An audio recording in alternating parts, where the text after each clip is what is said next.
পড়ে না চোখের পলক, কোন নায়ককে দেখলে এটা মনে হয়?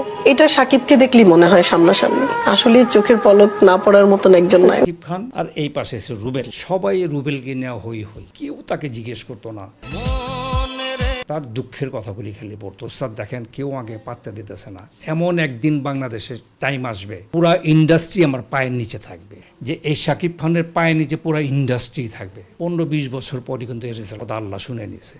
স্ট্রাগল এমনভাবে করছে, অত মনে কসমই খাইছে।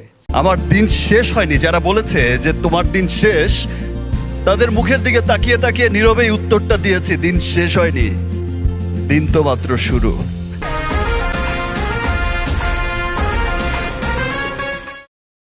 ভাবুন তো, এক সময় বাংলাদেশি সিনেমার সেটে দুপাশে বসে থাকতেন দুই নায়ক। এক পাশে ছিলেন সুপারস্টার রুবেল, অন্য পাশে তখনকার এক তরুণ সেকেন্ড হিরো শাকিব খান। তখন কেউ শাকিবকে পাত্তাই দিত না, চায়ের টেবিলেও ডেকে নিত না কেউ। এক আউটডোর শুটিংয়ে প্রবাল হোটেলের 20 নম্বর রুমে বসে শাকিব খান একদিন চুপচাপ বলেছিলেন, ওস্তাদ দেখেন, আজকে আমাকে কেউ পাত্তা দেয় না, কিন্তু একদিন বাংলাদেশে টাইম আসবে, পুরো ইন্ডাস্ট্রি আমার পায়ের নিচে থাকবে। শুনতে পাগলের মতো লাগলেও এই কথা যেন আমরা যে সময় সাকিব খানকে মূল্যায়ন করেছিলাম আজ থেকে 17 বছর আগে, তাকে আমরা হেলিকপ্টার দিয়ে এনেছি। আমরা তখনই ঘোষণা দিয়ে দিয়েছিলাম সাকিব খান আগামী দিনের সুপারস্টার।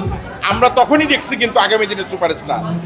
এই যুগের মান্না থেকে বর্তমান সময়ের সিয়াম রেশো, মেগাস্টার শাকিব খানের জীবনে প্রতিদ্বন্দ্বী এসেছে অনেক, তবে শাকিবের সামনে তারা টিকতে পারেনি। শাকিবের বিকল্প তিনি নিজেই। শাকিব খান কতটা অপ্রতিদ্বন্দ্বী তা বোঝা যায় ঈদের সময়। কি দর্শক, কি প্রদর্শক, কি হল মালিক, সবাই চান কিং খানকে। ঈদ মানেই শাকিবের সিনেমা, হল ভর্তি দর্শক আর রমরমা ব্যবসা, কারণ তার সিনেমা কখনো হতাশ করে না। এভাবে তিনি দেশের সিনেমা ইন্ডাস্ট্রিকে টিকিয়ে রেখেছেন।